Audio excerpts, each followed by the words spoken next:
Grabe, napautot ako sa price ng beauty device na 'to. Sobrang na-amaze ako sa mga beauty facial products ng Anlan. Kaya naman nag-decide ako na bilhin yung pinakamahal na beauty device nila at eto nga yun. Tignan nyo naman, packaging pa lang, sulit na ang ginastos ko para kang bumili ng luxury item. Ayan siya, dyan siya nakalagay. At eto nga yung mismong product niya, which is mas maganda, mas mabigat compared sa iba nilang beauty devices. Nadagdagan din yung mga features ng product na to. Meron siyang clean, moisturize, cool, at yung favorite ko na firm at lift. Ayan, yun yung EMS device nila na perfect sa pag-lift ng skin natin. Pwede sa pisngi, pwede sa under eye, pwede sa jawline, at pwede din sa leeg. At kailangan ko talaga to dahil 30 plus na ako at ayaw kong mangulubot or maging sagi yung balat ko habang tumatanda ako. Dapat baby face pa rin. So papakita ko lang sa inyo kung paano gumagana yung lift mode ng device na to. Siyempre gagamit kayo ng favorite skincare product nyo at ito yung gamit ko, SK-II Facial Lift Emulsion. Ayan. Hindi to kasama dito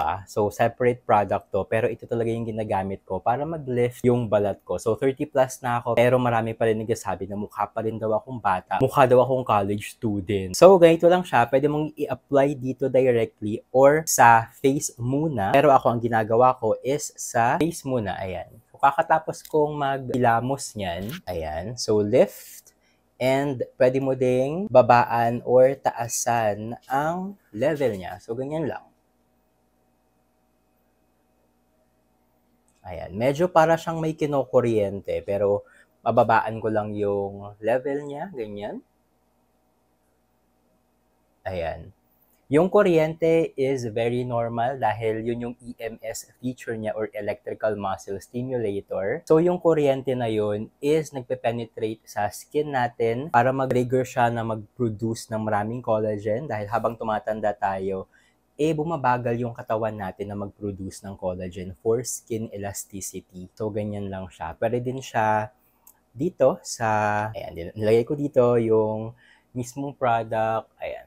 Ganyan lang siya. And pwede siyang gamitin every day. Alam nyo ba, sobrang mahal magpaganito sa mga derma. Like ako, gumagastos ako ng 11,000 pesos per session para lang talaga mag-lift yung balat ko. At ginagawa ko nga siya 2 times sa isang taon. So, 22K para lang mag-lift yung balat ko. Pero with the help of this beauty device, pwede kahit once a year na lang ako gumastos ng 11K para nga for skin lifting. Dahil meron na ako netong for lifting and firming ng skin, di ba? Sobrang ganda.